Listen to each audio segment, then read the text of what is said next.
Grab your drinks and have a seat. It's time for serial killers.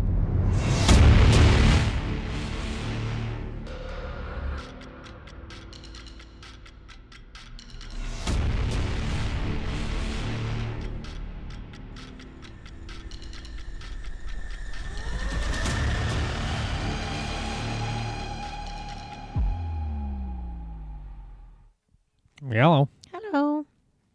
I can't even do this. And I'm back. Yeah, Jay's back. So if you listened Yay. to last week's episode, Jay was out of town and Sierra came over, or I actually came over to Sierra's house and we did a whole episode with just her and I. Apologize for that, but yes, I am back. Sometimes I gotta work. I can't do this today. I'm struggling. Do what? I just recorded with Sierra because we're going to. Disney Yeah, we're leaving land. in 2 days to go to Disneyland. And so we're pre-recording this, and I had to pre-record Crime Bitches as well. And the one that I did for Crime Bitches just gave me the heebie motherfucking jeebies. And so I am struggling today, right now, in this moment. I'm scared. But regardless, that's not, we're here to talk about, we are here to talk about, Yeah. no, We're talking about IMT. serial killers, not demons. I mean, they're demons, but True. they're alive So demons. So I guess we'll start it out right. I'm T, And I'm Jay. and we're here to talk to you about serial killers. killers. She did so much better than you last week on that. Like, What's better about it? That it she was in matched sync? me. That's the whole point. So we start every episode the same way. We introduce ourselves, we tell you what we're drinking, and then we get on to the serial killer topic. So, Jay, what are you drinking? Ooh, I'm drinking some hot tea because in the old Pacific Northwest, it's a little cold and rainy. What kind of tea? Ooh, just like a red rose. And I did that Rose. because of Disneyland. So I'm so mad at Red Rose. Jay said to me, "Oh, which tea do you want?" I was like, "Oh," and he had Red Rose, and then he had like some other brand, and I was like, "Oh, definitely Red Rose," because they used to give you statues, little tiny Yep. statues. My mom used to get them. statues. Nothing. They took those away. So Red Rose, you suck. Yeah. You suck. You took away our collectibles. You rude ass company. And for the people who've been listening for a while, yes, it does have sugar in it. Of course it does. Yeah, Of course yeah. it does. Well, I'm not drinking tea actually. And I'm not even drinking coffee, which is what I normally drink because I already had 2 cups today and it totally fucked me up. So I am drinking water. Lots and lots of water. H2O is good. Yeah, it is, but I'm not drinking enough of it. So, But that's not what we're here to talk about. We're not here just to talk about what we are drinking. We are here to talk about a person. Would you And like to who know is who? that person? All right. We are talking about a man named William Patrick Fyfe. Now, William Fyfe is nicknamed the Killer Handyman. He has 9 to potentially 25 victims. The murder dates are 1979 to 1999. It's a big spread. It always It is. cracks me up when they're like 9 to 432. Now, the location of these murders is Montreal and Quebec, Canada. Now, I'm Yeah. going to tell you right now, Canadians, I already got yelled at by one of you about how much I am wrong about your justice system. So, no, I'm not going to go on a whole rampage about your justice system. Okay. I have questions about it at the end, but I'm not going into it. Also, I am apologizing profusely right now because some of the places that these murders took place, I cannot pronounce correctly. And I know that. So I'm going to pronounce them to the best of my ability and apologies. And if you come at me to tell me that I don't know how to fucking pronounce any of your cities, I don't care. I understand that. I also live in America where I can't pronounce half the shit right. I mean, hello, I say caramel. Everybody else says caramel. Don't come at me. Okay. Calm down. Now, the method of murder that William used was stabbing, and a characteristic of his murders was rape. This episode may not be crazy long because I swear to you, there's like no information about there's not even information much about the killings either. So we've hit a couple of these in your books where we it's do like the best we can for what we got. And there's not a lot of information to look at online. Like I almost didn't have shots. I genuinely was trying to do whatever I could. We definitely can't go shotless. It was kind of, meh. You know what I mean? It's just kind of like a meh episode. But he's in my book, and I picked him. So here we go. William was born February 27th, 1955 in Ontario, Canada. He was raised by his aunt. Now, his parents had separated just a few months after he was born, and that's why his aunt came in and started raising him. In 1958, he moves from Ontario to Montreal. Now, I saw reports that he reportedly lived a quiet, normal childhood. However, a lot of people who knew him when he was younger, they had suspicions about his behaviors throughout his entire life. So I actually tend not to believe that he had just like a quiet, normal childhood, especially because anytime that you are raised by someone other than your parents, there's probably a reason. And I'm not saying his aunt wasn't good. I'm saying when you are not raised by your parents and it's not because your parents passed away, when you are raised by somebody who is not your parents, it's either because they were neglectful, they couldn't take care of you, or there was a tumultuous situation that you had to be taken out of. Or they died. I said if they hadn't passed away. Oh, missed that part. Right. So I'm saying his parents did not pass away. So something happened there where his aunt was like, I need to come in and take care of this child. So like I said, his upbringing could have been relatively fine. But that doesn't mean that there was right, and that doesn't mean that there wasn't something else that happened. Because I also had found out that later in his life, his father dies, and his mother continues to remain in contact with him, which also may have been a problem, right? Because if she's not raising him, but she's remaining in contact with him, again, those are things those can fuck somebody up too. So I'm not going to actually say that he had a normal childhood. I'm just repeating what I saw. But like I said, I tend not to believe that when you're being raised by people who are not your actual parents. Yeah. There's a reason why your mom and dad are not taking care of you. Regardless of what it is, there's a reason, and it's different. It's going to be different. Now, pretty much all of the communities that he ever lived in described him as being a good person. And it seemed to most people that he also had a good community spirit about him. Like he was community oriented. He had no problem fitting in. He had no problem talking to people. He was considered nice and generous and good. And all these people really liked him. However, the only thing that people could say about him was that he had an annoying habit of preaching to people about their health and their weight. But that doesn't scream serial killer, right? Like to me, it's just kind of like you have. Okay, I say we all. I was going to say we all have those neighbors. We don't all have those neighbors because I don't associate with my neighbors. Jay does. Jay associates with them. When I have to. I'm an introvert, so I don't want to associate with my neighbors. But in most communities, you would be able to say, oh, yeah, that guy's awesome because he's totally part of our life. People would probably think I'm a killer. Because I don't talk to nobody. Yeah, they're like, she's crazy. Yeah, so, I mean, he definitely he's got a leg above me. But anyways, at some point during his life, though, William does actually become addicted to drugs. And again, that also leads me to believe that he had more going on in his life than people thought. Because I know it's an age-old debate, and I know I hear a lot of people say, like, well, drug addicts choose to take that drug. Correct. However, how many drug addicts have you ever met in your life that became drug addicts because they had a perfectly normal, great life? Right. Normally, people become addicted to drugs because they are trying to compensate or they are trying to cope with their reality. And it takes them out of their reality when they take drugs. Hello. I go to Disneyland to take me out of my reality. That is my drug of choice is Disneyland. And let me tell you, it is expensive and I'll fucking do it till I can't. Because I am happy there.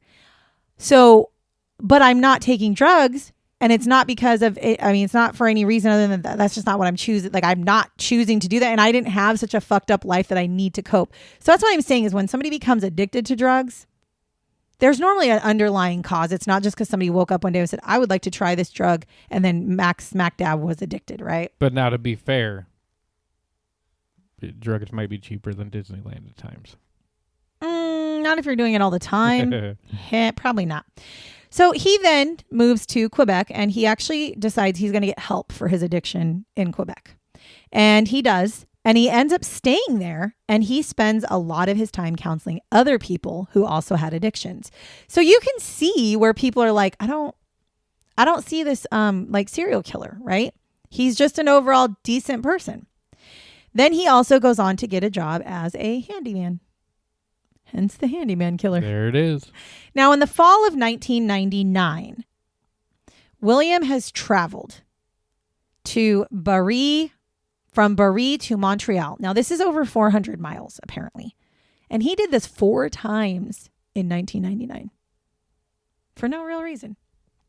Well, now, I'm sure he had a reason. Now, during those times, he was committing some pretty fucking heinous crimes. Okay, so that's what his reason was. But whatever. Now, William would oftentimes pose as a plumber or some type of a handyman, and this would allow him to gain entrance into the home of women. And he would prey on vulnerable women. He would prey on women that either didn't have anybody at home with them or wasn't married, or women. Yeah. Not men, women. He would then proceed to get access into their home. Once he's in the home, he would sexually assault them and then stab them to death. So this goes all the way back to October 17th, 1979. Now in Cartierville, Montreal, Suzanne Marie Bernier, she was 55, and she is stabbed to death, and she had been sexually assaulted. And I believe most of these were in their home, but I can't guarantee it because, again, like I said, there's like no information out there at all. Then on November 14th, 1979, so 2 months later, Nicole Raymond, who is 26, she's in Pointe Claire, Montreal. She is found, and she has been sexually assaulted, and she has been stabbed to death. Then we have like a gap until March 21st, 1981, which is literally 2 years, like a year and a half. That's a very long time for a serial killer to not kill. And this is why they have the that's what I was going to say. Number, this is why there's no way he took that they much time off. They probably to this day can find cases that are unsolved that have a lot of similarities to his murders, and probably they can look and see where he might have been in that time frame. Hazel Scatalin, she's 52. She's in the town of Mount Royal, Quebec.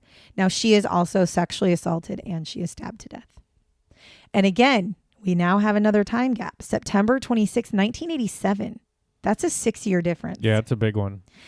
Louise. Now, I could see if he was in jail or anything like that. He wasn't. It doesn't sound like it. Louise Poupard LeBlanc, she's 37. She was in Saint Adele, Laurentides. Now, she is found in her home, sexually assaulted and stabbed to death. June 9th of 1989, which is again 2 years later, in the same Saint Adele, Laurentides, Pauline LaPlante, who was 45, she is found stabbed to death in her home. She also was sexually assaulted. Okay, and then here we go. A matter of fucking 10 years. We jump all the way forward to October 15th, 1999. So from 89 to 99. 10 years. He supposedly didn't kill anybody. In Senneville, Quebec, Anna Yarnold, she's 59. She is found deceased. She had been stabbed, and she had also been sexually assaulted. Then on October 29th, 1999, in St. Agatha, see, this is what I'm going to fuck. I'm going to fuck this one up. St. Agathe de Mon in Quebec, 46-year-old Monique Gaudreau. She is found stabbed to death, and she has been sexually assaulted. November of 1999 in Laval, Quebec, Teresa Shanahan is 55. She is found stabbed to death. Then December 15th, 1999 in Biderouf, Quebec, Mary Glenn, she is 50, and she is also found, but she is beaten and stabbed to death. So remember in the beginning, I said he traveled over 400 miles in 1999? Right. 4 murders in 19. So this is the thing that you've already got me fucked up on. He literally in 1999 murdered in October, November, December. 4 different women in a matter of 3 months. And you're trying to tell me he went 10 years, 5 years, 3 years without killing anybody? Fuck no. Right. Fuck no. Not when he started in 79. No, there's no way. So Mary Glenn is his last victim. So police show up at her home. They start to gather evidence inside of her house and they want to investigate the murder. And they do end up finding DNA evidence on the door frame of her home that is in the form of a fingerprint. This leads them to William Fife. The police begin to surveil him. They decided that they wanted to watch his moves. They wanted to see what he was going to do. I don't know why, because if you have his fingerprint in her home, I don't know why you wouldn't just go arrest her. But whatever, they were looking for something. And so they surveilled him for a little while. And on December 22nd, 1999, so this is like 8 days after she died, he is arrested. Now, he was actually heading to his truck after he had just finished eating at a Husky truck stop near Barrie, Ontario. So they had actually followed him all over the place and they arrest him. They then use the DNA that they had to link him to the murders. However, he also confesses to the murders, but he only confesses to 4 of them. So in November of 2000, his trial begins. And now with the evidence against him and his confessions, he is found guilty. He is found guilty of the murders and he is sentenced to life in prison. Now he is currently serving his sentence in a psychiatric hospital in Saskatchewan. Now my knowledge of this is that it is a max security facility, but honestly, no information can be found. So much so to where like I even typed in psychiatric hospital in Saskatchewan and there's 4. But only 1 is a state-run facility. And so I was like, oh, that's probably it. Well, when you click on it, you cannot look up inmates or patients or whatever. You can't look up any information. There's nothing at all out there about this. So I don't even know if he's still in prison. As it sits right now, I'm thinking he's still in prison, but he does not. There's like, it's very hush-hush about him. It's very strange. Now, again, this is a time where I wish that I knew more information about his younger years, because the fact that he was sentenced to life in prison without parole, but in Canada, it's without parole until he was served 25 years. So after 25 years, I think they can revisit the parole issue. So, which by the way, that happens a lot in the United States. For those of you who want to think I hate Canada, it's not that. That, in my opinion, if you're going to give a life sentence without parole, then it needs to be for their whole entire life. 25 years is not a whole entire life. Right. I've always had that issue with the United States. I have that issue with Canada. I have that issue with all the countries who seem to think that a life sentence is only the equivalent of 20 years, 25 years, 40 years. No, a life sentence is your whole life. And like, how old was he when he went into jail? 2001 is when he went into jail, and he was born in 1955. So 45 years would be 2000, so 46. So he would be 71 when he's eligible for parole. Sure. My thing is, if that's what he got sentenced with, why is he in a psychiatric facility to serve his sentence? That tells me that there's a lot more information about him that's missing. That tells me that they were able to understand that he is not, there's something very wrong in his brain, because he's not that I'm excusing it, but most people don't get to serve their life sentence in a psychiatric facility. They serve it in prison. And he is not in prison. He is in a psychiatric facility, whether it be a state-run max security or not. That's not where you normally would see a prisoner. No, somewhere along the way, there had to have been a test that showed his incapacity. His inability to think clearly or No, because you get sentenced a lot of the times to those, like when you do your sentencing there, it might not even be that you weren't found to be able to like stand trial. It might just be that they found you guilty, but they're like, yeah, but you're guilty almost by reason of insanity. But that's not what it said. They did not say that he claimed an insanity plea. So I'm very confused on that. Now, I did try my damnedest. I tried my damnedest to find out why he got that sentence, what would cause him to get that sentence. What is wrong? Is there something wrong with him? Does he have a mental health disorder? I tried. I searched everything I could. I couldn't find anything. It's like, it's really strange and it's really bizarre, because it's like, even when they talked about his trial, like normally you can find information about the trial. You can find information about this, that, the other. I The only information I found out about his trial was there was evidence against him. He also confessed. He was sentenced to life in prison. That's literally what I found out. Well, and being in 2001, like you would think. I would think there'd be more information. And it also tells me the fact that you don't have a lot of information about his childhood tells me that either he has no siblings and his aunt maybe passed away, so there's nobody to talk to about his childhood, or nobody wants to associate with him, so they won't talk about him.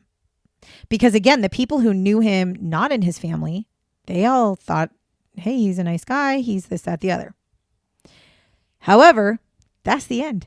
That is literally all I have on him, is that as of as of 2001, he has been supposedly sitting in a psychiatric hospital in Saskatchewan, serving a life sentence without parole until he has served at least 25 years. Would you like the fucking 4 shots that I have? Abso-freaking-lutely. So in the beginning, when all this stuff started happening, like 1979, 1980, in the early times, William, because of any time his name would have been brought up, he was described by the police as what they deemed an ordinary man. Like he was an ordinary man who had no blips on his record, who everybody seemed to like. And this is actually what helped keep him under the radar for so long. Had his fingerprint not been found at Mary's home, he would still have been out doing these things because nobody suspected him, because he does not come across as the type of person that would murder somebody. Now, police do also now suspect. So this is where, we talk about the time gaps. Police also suspect that he actually might be what was deemed the plumber. Oh. Now, this was a serial rapist who was responsible for multiple violent rapes during the 1980s in downtown Montreal. And they are actually starting to think that he is the plumber. As he's not just the handyman killer, he's the plumber as well. But that would make sense. That would make more sense to me than him just not killing. Because to me, I'm going, well, if there was a serial rapist during the 80s, which is a lot of the time where you saw time gaps, right? We saw quite a few time gaps in the 80s. I'm thinking maybe he was still raping people, but he wasn't just killing them all. I don't know why he chose to kill some and not the others, but I would probably believe that he probably has a good chance at being a serial rapist, honestly. He raped almost all of his victims anyways, and he just killed those people, but it does make me think that maybe he didn't kill all of them. That might explain why there were such big gaps between the murders. Now, the judge who had actually sentenced him, this is a quote from the judge. Because again, what I was able to find? I was actually able to find the judge's orders.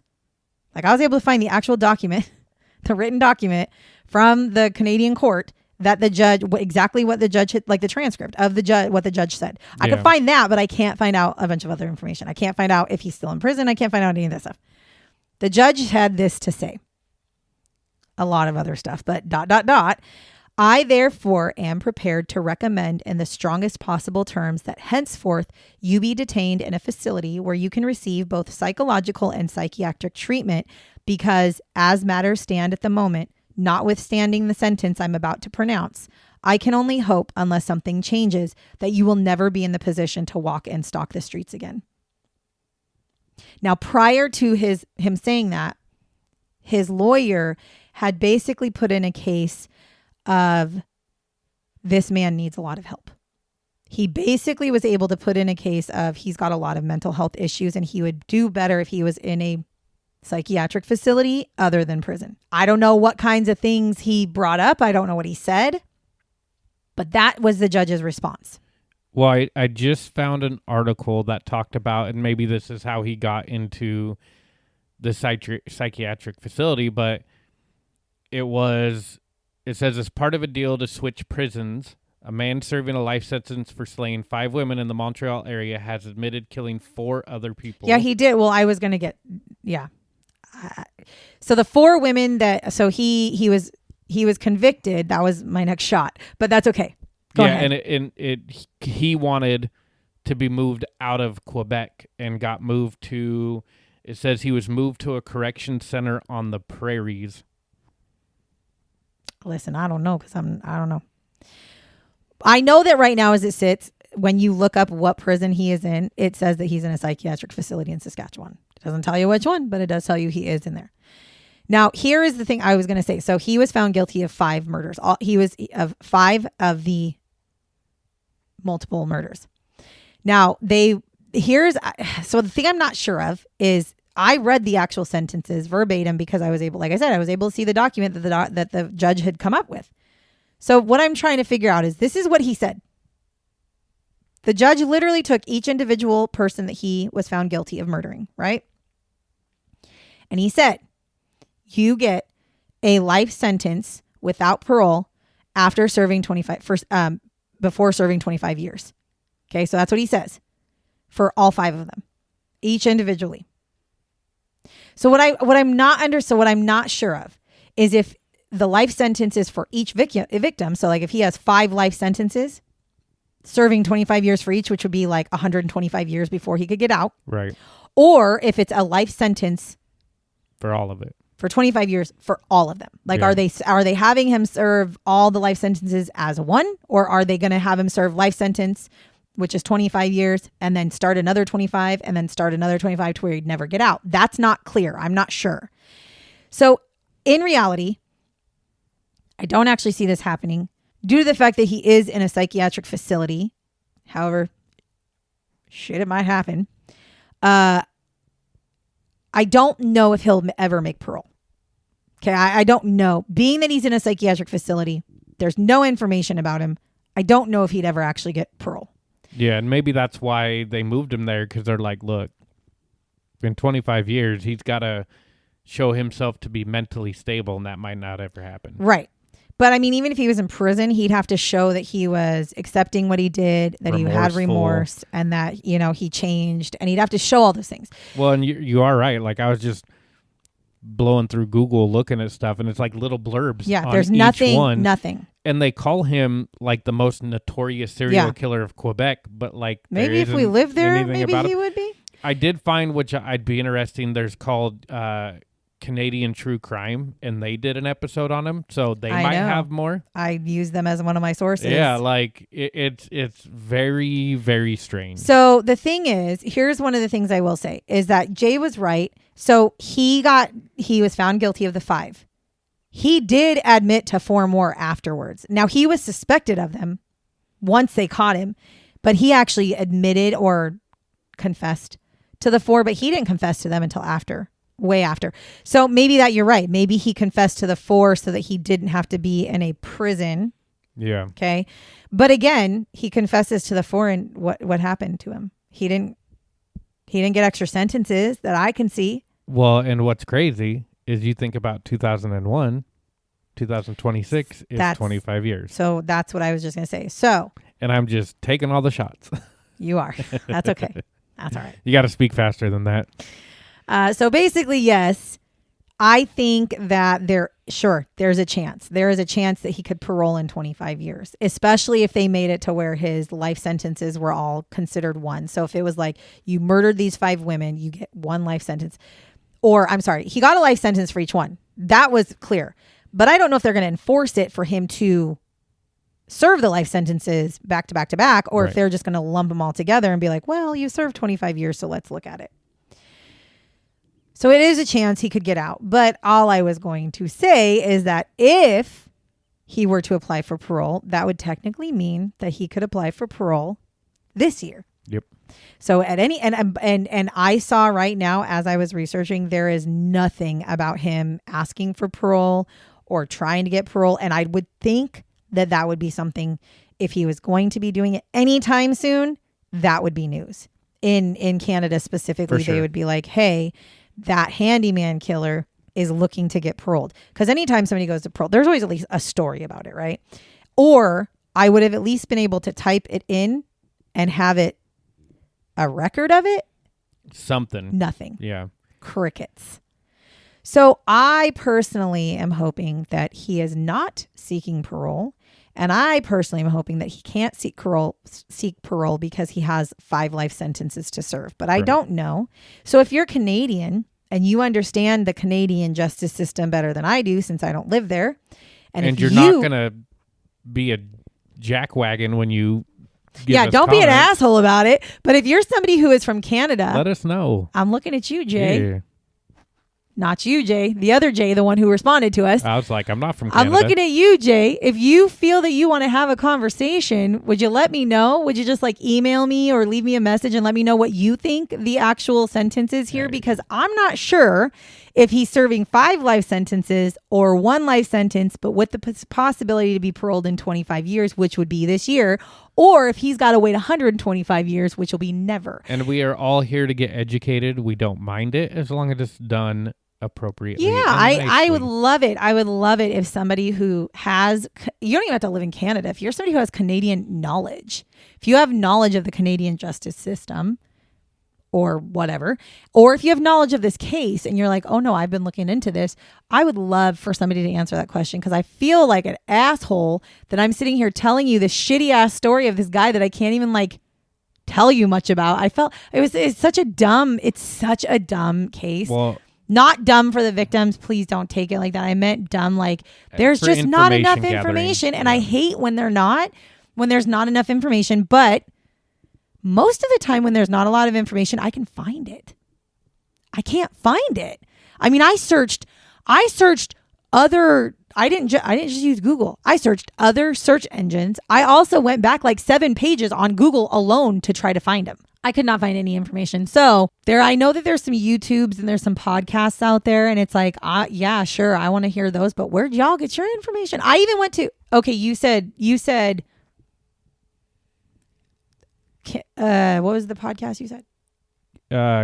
Canadian True Crime. So Canadian True Crime, I actually went to their resources, because they do what we do where they list their resources, and I clicked on their resources and could not find any more information. Yeah. Okay. So I'm just saying, this William, I don't know if he's just got like a gag order on the whole damn thing, or if he was just not important enough for them to actually research or look into. But in my opinion, he's the kind of person well, maybe not if he's in a psych facility. Yeah. I would say he's the kind of person you might want to be interested in. The thing that made me interested in him was the fact that nobody saw it coming. There was nothing about him that made people think that he could be a serial killer. Everybody thought he was just a regular guy, super nice, super community oriented. And then he comes out to be this serial killer, also serial rapist. Even if he's not the plumber, he was still raping all of his victims. So he's both. He's a serial killer and rapist. And so why wouldn't you want to try to get to know him and find out what the fuck, dude? What made you be like that? Well, and if you do comment and share anything with us, it'll most likely be me that will respond to it, because this could be T's last episode because her computer didn't freeze or anything. Oh my God, you guys, I'm gonna die. So the demon not a lie. Chasing her. He's not a lie. He's not lying. Like I said, I recorded this podcast. I wasn't gonna say anything, but it's bothering me. He came in second. I recorded with Sierra first, and we did a spooky one. And my computer kept freezing, and I'd have to restart my Word, because I type everything out on Word, and I would have to restart Word. And I mean, it took us so long to record, and I kept restarting it. I'd have to like force close the Word, reopen it, go like scroll fucking like down 2 notches, and then have to do it again. And so I was like, oh my God. And we talked about ghosts and spooky things. And on this specific episode, there was definitely demons. And I didn't know until the very end, when I was already researched the whole thing. So I was like, fuck it, I'll do it. And then Jay comes in here to record with me, and he says, well, if our episode doesn't freeze on Word like yours and Sierra's did, it was the demons. It was the demons. And so I was like, don't fucking whatever. And then I tell that to Sierra, and then we did this whole episode, and it did not freeze once. Nope. It did not freeze once. So. Oh my God, the doppelgangers are coming to get us. And the creeper. Fuck. Well, until then, we thank you. We appreciate you. Follow us, because there could be more. Unless the doppelgangers come. So you know how much Jay, like, do you hear this? He would not even continue on without me. What a jackass. No, absolutely not. Then I'd have to research. You and Sierra both. Yeah. So anyways. So yes, thank you very much. We do appreciate everything that you guys do. And we appreciate all the downloads and the likes. And again, you guys are blowing my mind with how much love I get on both of these both podcasts. It's like we've hit a point where we can't stop now. I can't, like, there's some time, where you're like, oh, is this worth it? No, it can't stop now. It's definitely worth it. We're getting the downloads every single week. Yeah, can't stop, won't stop. Can't. There's no way. Like, I'm going to be embarrassing right now and tell you that there were in the beginning a few days where it was like 0 downloads. Yep. We haven't seen even a remotely close to a 0 in fucking forever. Yeah. So I am so grateful, and I love the fact that you guys love to listen to us and you love to listen to Crime Bitches as well. So thank you. Seriously, thank you. I don't even know. I don't even know how to say thank you because I really do appreciate it. And we'll just try to keep getting better. Like I said, throw comments out, educate us. Like we're not purposely saying things wrong or doing things wrong. We just might not have the information. So share that with us. Yeah, please do. And other than that, I don't have much else to say other than thank you very much for listening to us tell you the story about William Patrick Fyfe, the handyman killer, also potentially the plumber serial rapist. Until next week, goodbye. Bye-bye. Remember to lock your doors and bar your windows. Until next time.